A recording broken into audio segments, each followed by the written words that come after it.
আসসালামু আলাইকুম। ঈদ মুবারক, ঈদ মুবারক, ঈদ মুবারক।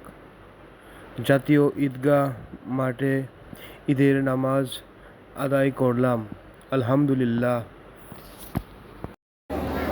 ঈদ মুবারক, ঈদ মুবারক।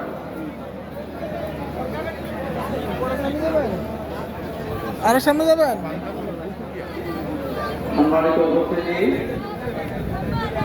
আমরা ইতিমধ্যে জেনেছি যে জাতীয় ঈদগাহে আজকে ঈদ উল ফিতরের নামাজ সকাল 8:30টায় অনুষ্ঠিত হবে ইনশাআল্লাহ। এদিকে আমরা যে কোনো ফ্যান্টার আমরা প্রথমে কোরআন চালিয়ে যাচ্ছি। চলেন এবার বসে এই পর্যায়ে ঈদ উল ফিতরের গুরুত্ব ও তাৎপর্য বিষয়ে বয়ান পেশ করবেন ডক্টর মাওলানা আবু সালেম পাটোয়ারি, মুফাসসির ইসলামিক ফাউন্ডেশন। আমি ডক্টর মাওলানা আবু সালেম পাটোয়ারিকে ঈদ উল ফিতরের গুরুত্ব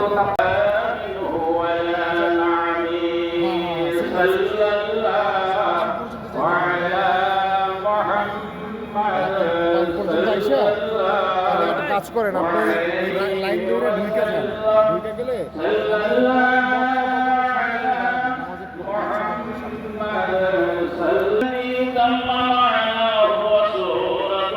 মাধ্যমে আমরা সবাই অনুরোধ করেছি এবং গরিব মানুষের প্রতি হাত বানিয়ে দেওয়া, সহযোগিতা করা এবং সাধ্যমতো প্রত্যেকের যাকাত, ফিতরা, সাধারণ দান, অনুদান সবকিছু সাধ্যমতো দিয়ে একটা বৈষম্যহীন সমাজ ব্যবস্থা।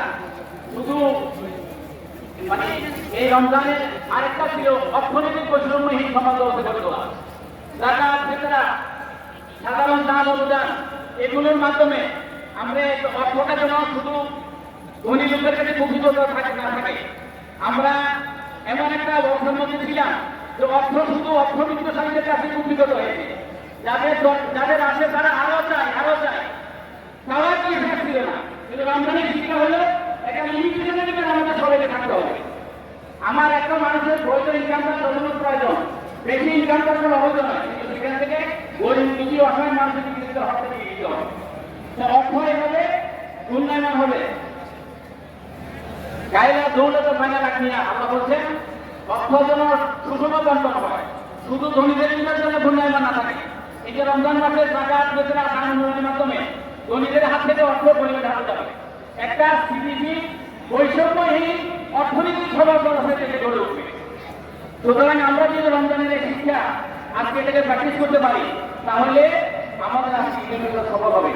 আমাদেরকে দৈনিক চাহিদা, অর্থের বদলে রিক্সা, আরো চাই, আরো চাই, কত লাগে একটা মানুষের টাকা, হাজার হাজার কোটি টাকা, ঘর বাড়ি, ফ্ল্যাট, বিল্ডিং সব কিছু হওয়ার পরেও দেশের পরে আবার বিদেশে করতে হবে, বিদেশে পাঠাইতে হবে। এই যে একটা লোক দৃষ্টি আমাদের, মানে সীমাহীন চাহিদা, মানে নকশে আমরা যে একটা লাগামহীন রশি আমরা ছেড়ে দিয়েছি, এটাকে আমাদের টেনে ধরতে হবে, রাত টেনে ধরতে হবে। তাহলে আমরা একটা বৈষম্যহীন, সবচেয়ে বড় বৈষম্য অর্থনৈতিক বৈষম্য। অর্থনৈতিক বৈষম্য যদি আমরা দূর করতে পারি, সমাজের অন্যান্য বৈষম্য দূর করা সহজ হয়ে যাবে। এই রমজানের যাকাত, ফিতরা, রমজানের যে সহমর্মিতা এবং সহযোগিতার যে শিক্ষা আমাদেরকে রাসূল পাক সাল্লাল্লাহু আলাইহি ওয়াসাল্লাম দিয়েছেন, সেটা যদি আমরা আমাদের জীবনে আত্মস্থ করতে পারি, বাস্তবায়ন করতে পারি, চর্চা করতে পারি। এবং আজকের ঈদুল ফিতরে আল্লাহ হাবিব বলেছেন, আল্লাহ পাক সুবহানাহু ওয়া তাআলা আমাদেরকে দাওয়াত দিয়েছেন, আমরা সকলে আজকে আল্লাহর মেহমান, বলেন আলহামদুলিল্লাহ। এবং আজকে যারা রোজা রেখেছি তাদের দেখতে হবে, প্রথম দেখতে হাত ভাঙব না, আমি ব্যবহার করে নেব।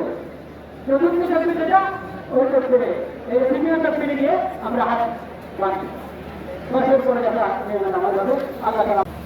من يهده الله فلا مضل له ومن يضلل فلا هادي له واشهد ان لا اله الا الله وحده لا شريك له واشهد ان محمدا عبده ورسوله اما بعد فاعوذ بالله من الشيطان الرجيم بسم الله الرحمن الرحيم ولتكملوا العدة ولتكبروا الله على ما هداكم أكبر الله أكبر لا إله إلا الله والله أكبر الله أكبر ولله الحمد